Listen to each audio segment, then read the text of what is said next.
everybody else basic. You live life on an everyday basis with poetic justice. Poetic justice. If I told you that a flower. Alright, you guys, heading to Chicago to pick up my friend Samaj from Texas and my friend Tyrone, who lives in Chicago. This weekend is gonna be litty. So stay tuned and be ready for what I have for you guys. I need to get my hair done again. But yeah, stay tuned and be ready for the videos that I'm gonna drop of this weekend. Let's go. Let's get it. We deserve this. We're adults and we're working our asses off. We deserve this. We're gonna have fun. We're gonna tee up. Another episode of Coolin. Today I got a returner in Samaj, good friend. And then I got my friend from Chicago, Tyrone, aka Tenderoni, aka the Tenderoni. No, just kidding. But yeah, so heading back from Chicago, just picked up Tyrone and Samaj. About to have a good weekend, play video games, play Avengers, 2K, play basketball because they've been talking a lot of stuff. And hey, I don't play basketball. If you want to be successful and stuff, you have to have friends that's go-getters, that's, you know, going for what they want. And that's just successful, hardworking people.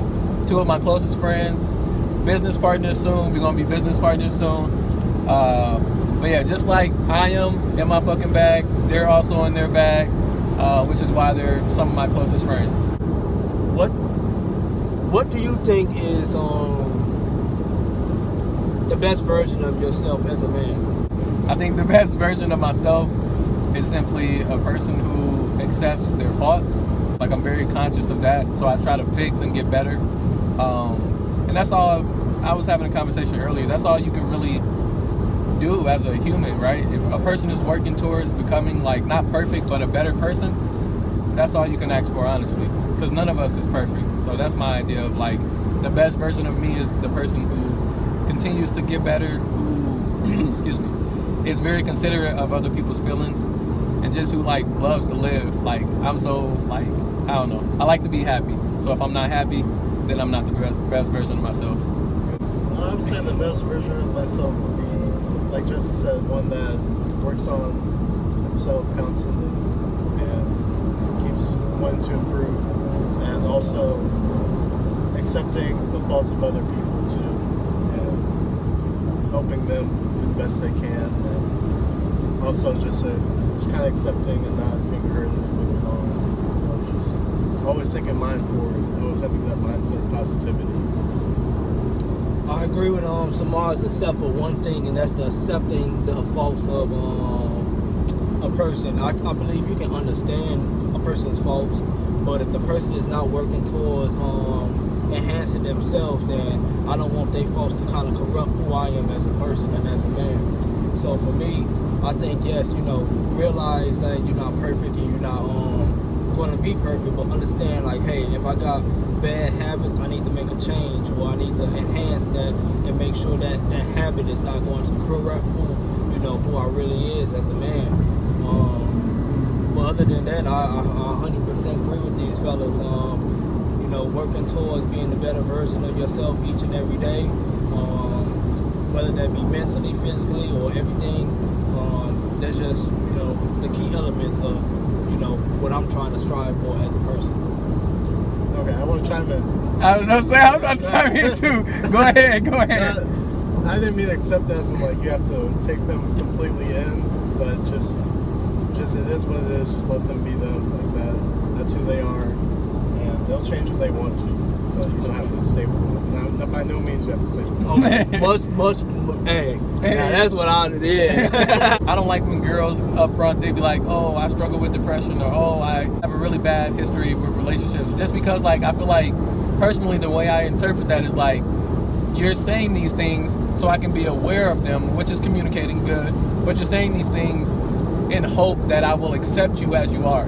I don't like when people be like, oh, if you love them, accept them as you are. No, like, if you love me, then you would want to become a better person. And if I love you, I will give you time and I'll be patient. But a person who's not working on becoming a better version of themselves, I can't rock with. So if you say, like, hey, Justice, like, I struggle with this, I'm like, okay, like, noted, I'll be patient in that regards.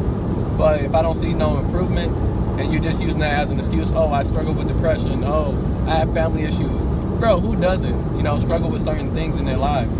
We can't use those things as crutches. So always look for a person who's wanting to get better for themselves, not for you as well. I just finna add that side note, like, put yourselves first before anything, because how can you essentially care for somebody if you're not caring for yourself?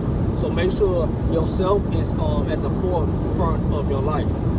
And if you're a religious person, I believe everybody in this car is pretty much a religious or have some. Hey, for real. Nah, for real. Speaking of God, I have a lot of atheist friends, and they just genuinely do not believe. But I see they tend to have a lot more problems in their life when they don't have something like a higher power or something to believe in. I don't know if you guys have noticed that, or you have these friends. Yeah. They put everything on themselves. They believe like they're the main source of like their life. They control everything. There's things that are out of our controls that you just got to be like, you know what? There got to be somebody else playing games, or like not playing games, but like that's in control and doing something because it's out of my control. So I like, you know, push that off. And I'm just like, you know what? It's in God's plans. I don't got to worry about that.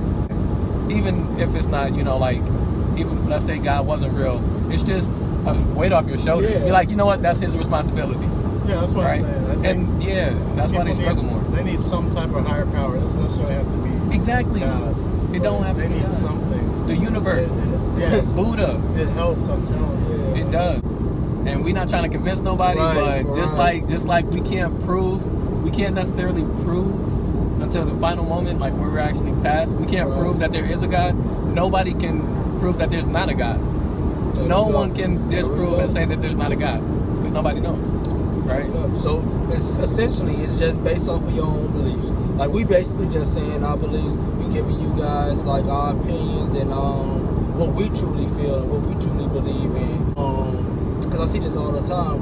When somebody's opinion or idea or belief is different from another person, a lot of people get upset about that, and they try to discredit that person and try to prove them wrong, or try to say, hey, nah, that ain't right. Always agree on certain things. We all have different minds and experiences. Exactly. But at the end of the day, we like, oh, okay, I can understand why you see it that way. I don't agree with you, but I understand. Like, I'll play devil's advocate with you guys. Go ahead. What's up?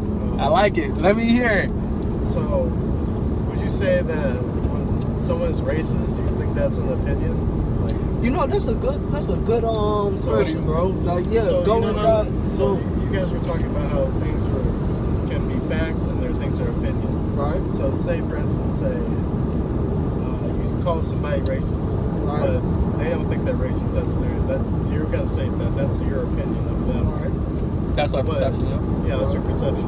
But if a guy is outrightly saying the N-word, like with a hard R, or saying derogatory slang towards homosexuals or black people or transphobic slurs, isn't that considered to be, you would consider them to be a racist, homophobic, or transphobic, right?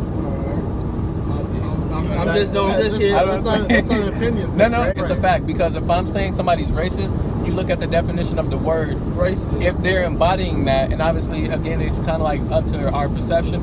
But we, as a people, have decided, so you know, like go back this to the is law wrong. thing, in a sense. And moral code, right? Right. We've decided now, because it wasn't wrong back then, but it's wrong now. So we agree that, yo, this is what racism means. If you do certain things or say certain things, then you're racist. And if you fit that in that box, then that's a fact. You're racist. All right, you guys. So that's the end of the video. Just grab food. About to go hoop. So stay tuned for our hooping session. Definitely gonna post that maybe like sometime next week. And you guys can watch me get buckets on these guys. And yeah, they're not saying nothing because they eating right now and they're hungry. I'm hungry too. I'm shaking my head. Okay. All right, you guys. Signing out. You guys know the saying. I'm in my fucking bag. We're in our fucking bag. We in our fucking bed. Let's go. Let's go. You know one thing, no. Women, they come, they go. Saturday through Sunday, Monday through Sunday.